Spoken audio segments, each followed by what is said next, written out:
Hello दोस्तों, स्वागत करते हैं आपके बीच में आपके अपने चैनल स्टडी मिरर पर। दोस्तों बात करेंगे 69,000 शिक्षक भर्ती आरक्षण मामला।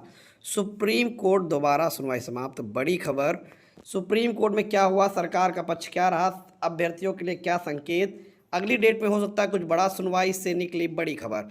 सबको डिस्कस करेंगे इस वीडियो के माध्यम से। वीडियो बिना स्किप करने तक बने रहिए मेरे साथ आपके अपने चैनल स्टडी मिरर पर। जो लोग चैनल पर नए हैं तो प्लीज़ चैनल को लाइक करें, शेयर करें, सब्सक्राइब करें, साथ में बेल आइकन दबाना बोले ताकि मेरे वीडियो नोटिफिकेशन आप तक पहुंचते। जैसे दोस्तों आज माननीय सर्वोच्च न्यायालय में जस्टिस एसवीएन भाटी और जस्टिस एनवी अंजारिया जी की बेंच में मामला लगा हुआ था।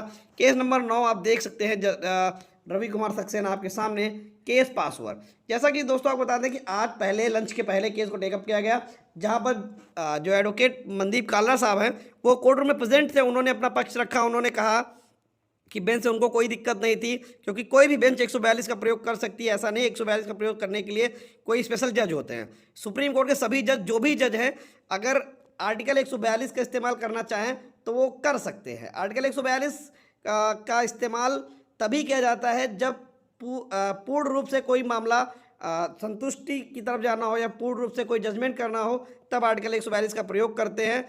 न्याय संगत फैसला देने के लिए आर्टिकल 142 का प्रयोग किया जाता है। हालांकि फिर उसके बाद क्या हुआ कि केस को रजिस्ट्री भेजा गया। रजिस्ट्री से ये कंफर्म करने के लिए यही बेंच सुनेगी या केस को पास ओवर किया जाएगा, दूसरी बेंच में भेजा जाएगा, जिसके बाद आफ्टर लंच केस को सुना जाएगा। आफ्टर लंच केस जैसे ही बेंच में आता है तो जस्टिस एसवीएन भाटी और जस्टिस एन अंजारिया जी की एनवी अंजारिया जी की बेंच में मामले को सुना जाता है, जहां स्पष्ट तौर पर जज साहब ने कहा कि मामले को वो रीड करेंगे और इसके बाद इस मामले को सुनेंगे। यानी कि अगले ट्यूसडे की डेट लगाई। हालांकि वहां पर और एडवोकेट द्वारा ट्यूसडे की या वेडनेसडे की डेट मांगी गई, तो जज साहब के द्वारा स्पष्ट तरीके से कहा गया अगर इस तरह हम सहूलियत के हिसाब से डेट देने लगे तो निश्चित तौर पर 2027 तक भी डेट नहीं दे पाएंगे। तो इसलिए अगले मंगलवार को आप सभी लोग आइए और केस में अपना जो पक्ष है वो रखो आकर।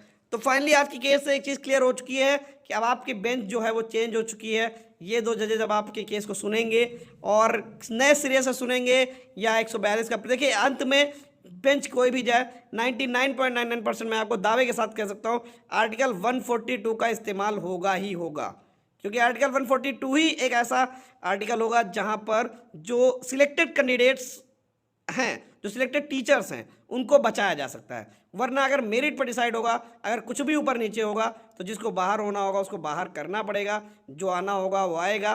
तो इसलिए आर्टिकल 142 ऑलरेडी एक ऐसा आर्टिकल होगा जहां पर आपकी नौकरी को सेव किया जा सकता है। तो इसलिए क्योंकि सरकार भी सिलेक्टेड कैंडिडेट्स के पक्ष में है और कोर्ट भी इतनी आसानी से हजारों की संख्या में लोगों को बाहर कैसे करिए, देखना होगा कि आर्टिकल 142 का प्रयोग करते हुए क्या जज साहब लोगों को बचाते हैं या मेरिट के दम पर डिसाइड करके केस में जो आएगा उसको आने देंगे, जो बाहर हो रहा है उसको निकालेंगे। तो ये जज साहब के हाथ में है। और अगली बार जो मंगलवार को सुनवाई होगी एसवीएन भाटी और एनवी अंजारिया जी के मामले में बेंच में सुनवाई होगी। बाकी चैनल जुड़े रहें।